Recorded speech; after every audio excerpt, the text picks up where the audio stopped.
No Jornal da CNN está Manuel Carvalho da Silva, sociólogo e ex-líder da CGTP. Carvalho da Silva, boa noite, bem-vindo. Tenho muito gosto em tê-lo no Jornal da CNN.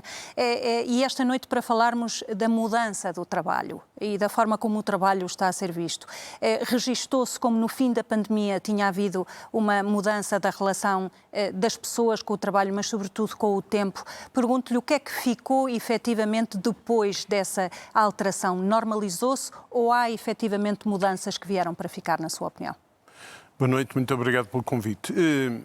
A sociedade tem dinâmicas, não é um acontecimento que altera o rumo das coisas de forma radical. Há influências, por exemplo, os efeitos, na pandemia, os efeitos do teletrabalho, houve estudos de leitura muito imediatista, que não apontam caminhos definitivos. É preciso deixar a poeira assentar, como se costuma dizer, é preciso ver o que são as experimentações que vão sendo feitas e ir fazendo caminho. Se me permite, em relação a isso, eu realço dois aspectos, até porque estamos no 1º de maio.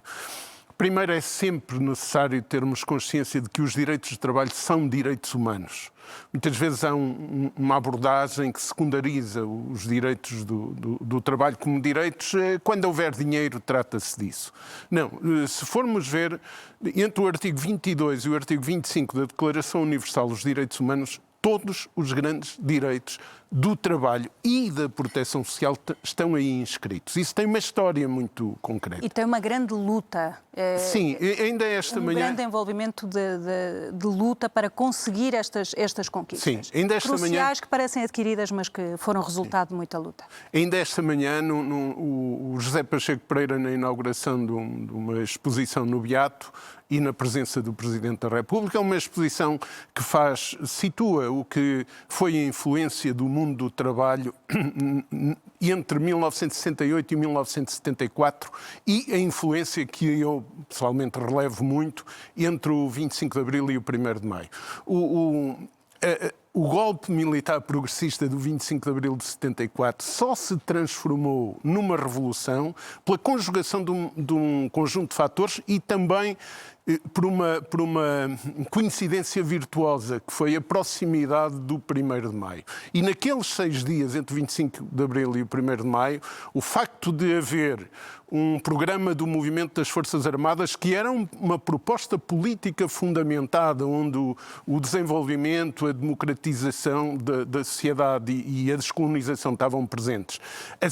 Aquilo que estava criado como lastro político, social, da luta estudantil, da luta dos trabalhadores, etc., e o facto de haver uma organização sindical que vinha em desenvolvimento desde 1968 em particular, e que se articulava nas chamadas reuniões intersindicais, isso deu um impulso. E foi esta conjugação feliz de fatores que projetou a Revolução Portuguesa e a dinâmica de transformações da Revolução Portuguesa. Mas eu ia dizer, o José Pacheco Pereira esta manhã lembrava, na inauguração dessa exposição, onde, do meu ponto de vista, há um bom registro do que foi, embora haja lacunas significativas que devem ser colmatadas, mas ele lembrava os direitos dos trabalhadores nunca lhes foram oferecidos. Foram sempre conquistados e muitas vezes de forma muito dura.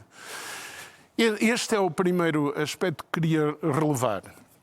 O segundo é que nós estamos num tempo em que colocamos em evidência as mudanças científicas, tecnológicas, o surgimento da conjugação do digital com a robotização, com a inteligência artificial, até muito em particular, e, portanto, isto cria novas condições no mundo do trabalho. E há outra coisa. Há uma divisão social internacional do trabalho em curso, resultante das dinâmicas geopolíticas, não é, deste realinhamento das forças à escala global, que criam outras cadeias de produção, que criam novas formas de se verem os processos de desenvolvimento dos países, etc. E existe toda a possibilidade do trabalho ser menos penoso, mais criativo, mais realizador das pessoas, mesmo em profissões, e esse é o terceiro aspecto que eu queria relevar. E as pessoas aperceberam-se disso, tomaram consciência Por exemplo, na disso? pandemia, na pandemia, colocou uma questão. Recordámos-nos todos, né, quando se apresentou a pandemia como uma crise que era a primeira crise democrática que atingia a todos, não é? Porque havia medo da vida estar em causa. Nesse primeiro impacto fez-se grande realce às profissões que não puderam parar, não é? Os profissionais da limpeza, da segurança, da reposição de produtos, as cadeias de reabastecimento, as fábricas que não iam parar, e realçou-se o valor dessas profissões. Por exemplo, dos lares de idosos, das instituições de solidariedade, realçou-se a importância dessas profissões. Mas foi passageiro. Continua-se a tratá-las, e ainda hoje há dados sobre isso, continua-se a tratá-las como profissões pouco qualificadas. E na catalogação ou no enquadramento objetivo, essas profissões estão associadas a uma realidade da economia que é um perfil de baixo valor acrescentado. E uma das rupturas que é preciso no nosso país é exatamente neste plano, é valorizar-se as profissões e os salários, por consequência, nos moldes que elas precisam de ser valorizadas e, ao mesmo tempo, associar isso a uma mudança do perfil da economia. Porque se nós não tivermos produtos, desde logo faz imensa falta a indústria. A indústria no tempo em que estamos a viver, com inteligência artificial, com isso tudo. É artificial, e chegados a este ponto, acharmos que houve uma mudança na relação com o trabalho e que, por exemplo, há interesse não só de alguns governos, mas também de pessoas que querem a semana de 4 dias, por exemplo. A semana de 4 dias é discutir... Mesmo sacrificando o rendimento, sim, que as pessoas têm a noção disso. Sim, a semana de 4 dias é uma possibilidade para um número muito reduzido de trabalhadores, profissões muito específicas, nas áreas, por exemplo, da investigação e de trabalho em que se pode fazer uma determinada programação do trabalho. Isso é viável, mas só tem sentido falar na semana de 4 dias no contexto de uma discussão ampla da redução do tempo de trabalho.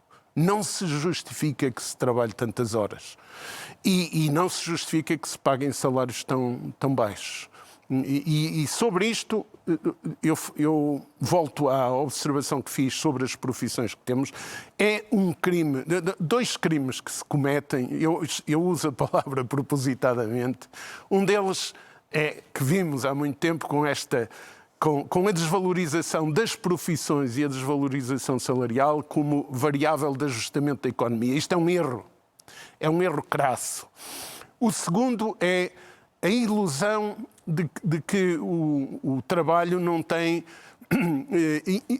A organização do trabalho pode dispensar cadeias funcionais e, portanto, dependências das pessoas na hierarquia do trabalho e a ideia que somos todos colaboradores. Um dos conceitos que mais subverte a percepção para a juventude do que é o trabalho é a substituição do conceito de trabalhador por colaborador. É uma burla. E é encarada assim. Mas a propósito dos jovens, temos mais 2 minutos. Fala-se muito de uma mudança da postura dos jovens em relação à carreira, como é apenas um meio, não é um fim. Esta é uma questão real? É uma questão de geração? Não. Ou é uma questão relacionada à não valorização do trabalho das pessoas? É uma questão relacionada com a não valorização. É preciso tratar dos perfis profissionais, das qualificações, dos enquadramentos, tudo isso. Mas é indispensável tratar das carreiras profissionais. E as jovens gerações estão a dar sinal da importância que estão a isso. Provavelmente, não é provavelmente, objetivamente, em muitas situações são formas, têm que ser com formas diferentes daquelas que se usavam no passado, mas a valorização, o estabelecimento de carreiras, quer no setor público, quer no privado, e a colocação correta de objetivos, de compromissos para o cumprimento dessas carreiras, é preciso ter presente que no trabalho há sempre direitos e deveres.